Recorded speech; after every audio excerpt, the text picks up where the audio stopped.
man would not die immediately. They would hang there on the cross and literally suffocate to death, having to pull themselves up and lift with their legs in order to breathe. And certainly it was an effort to speak. And I want to look in a minute at the words of Christ from the cross. But I want to give two thoughts this morning, just as I have gone over these scriptures again and again, and this week especially. One thing you notice, from the disciples on down, with very few exceptions, there's a dark side of man that history gives us glimpses of, that runs throughout the humans involved in this story. When we think of Hitler, we think of concentration camps and the soldiers who tortured victims and sent them to the furnaces. And you think, wow, they have gone way over the edge. But when you look at the cross, everyone, with very few exceptions, were participants, had their hands on this thing, from the disciples who denied or betrayed or ran, to those who were part of the mob. Some of those who called for his crucifixion, no doubt, were the ones who waved the palm branches on Palm Sunday, this day, 2,000 years ago, thinking that he was going to be their Messiah. He was going to be the one that freed them from the taxes that they owed Rome every year. And so they were really in favor until they began to think he might be an impostor, and then they turned on him. There's a dark side of man, and I want to suggest to you that dark side is in you. Let me ask you, where would you be in Jerusalem on that day? In school, you probably learned man is basically good. And I would even tend to agree.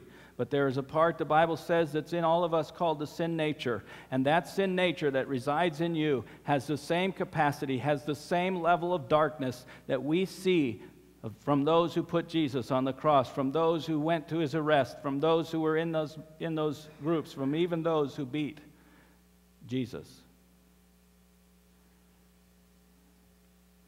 It's a staggering thought for me to think that I could have been a participant in this gruesome brutality, in the prejudice, in the pride that was demonstrated. In fact, nowhere in history will you find more darkness. In fact, ironically, God made it dark.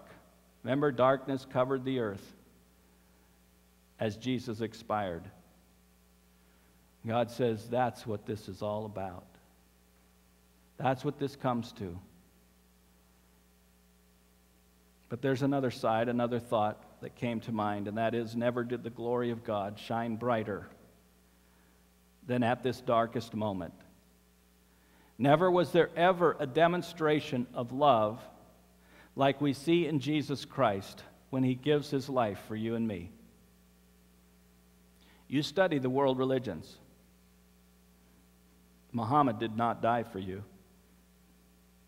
Buddha had some good things to say, but he did not die for you.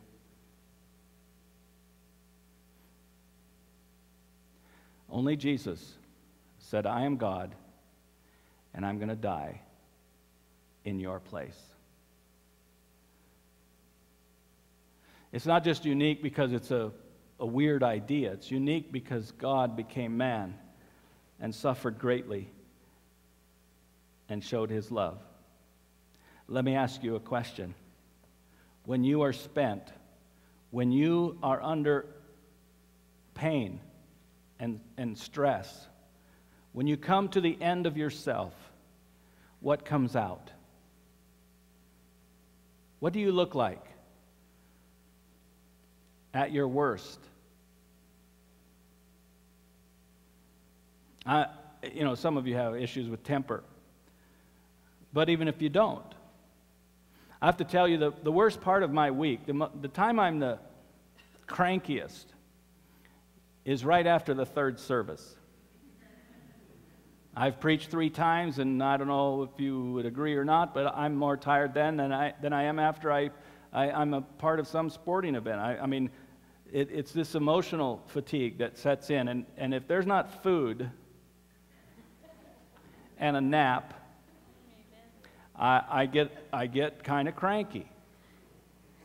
Now think about this. Jesus went the night without sleep, beat on, literally and figuratively, for 15 to 18 hours, that ended up hanging on a cross, fighting for every breath and everything he would say caused tremendous pain. And you think of yourself, where would you be? What would your attitude be? What would come out of your mouth at that time?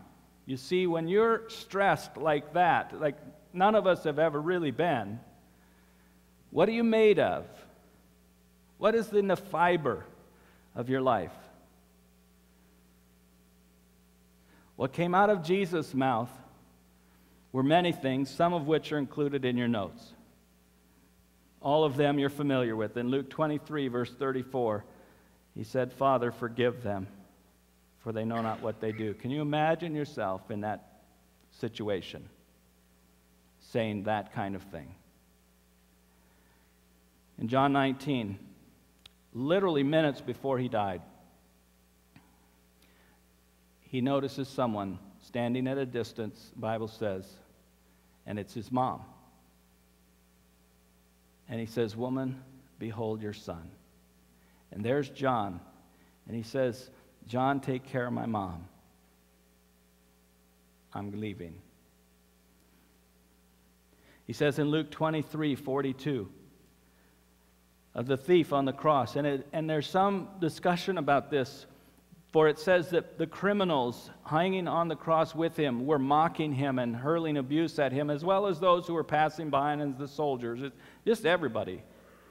But one of the criminals apparently had this aha, like the centurion who watched Jesus die and said, surely this is the Son of God.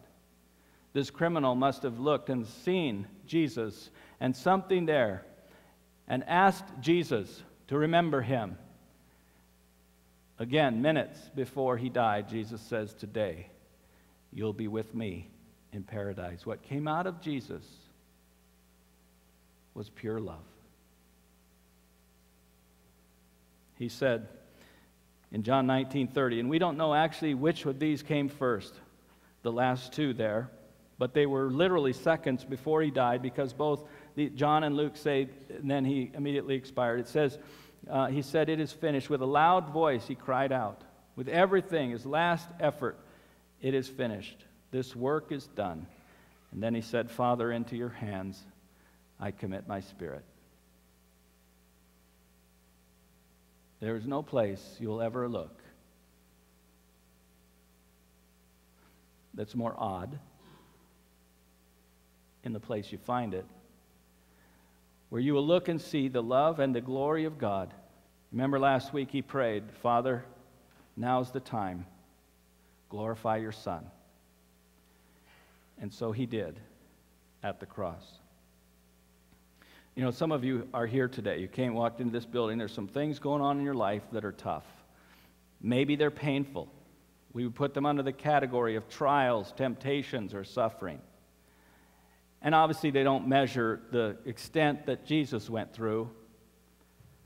But Jesus, nevertheless, is still our example. He says, "I have walked where you're going. I have been in your shoes." In fact, Hebrews says there's nothing that you are experiencing today in terms of pain, stress, or trials that I have not been there already. There is no place that you can go in this life that is so hurtful that Jesus Christ, God himself, has not already been there.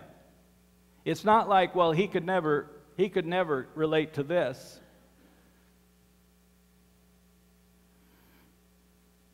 Some of you are doubting today when you came in. You're wondering about God. Is he really listening to my prayers? Is he really attentive to what I'm going? I know he pays attention to some people's prayers. I know that he's right with some people, but it just seems he's so far away. I just doubt that I'm really his focus of attention right now. The Apostle Paul says, "He who did not spare his own son,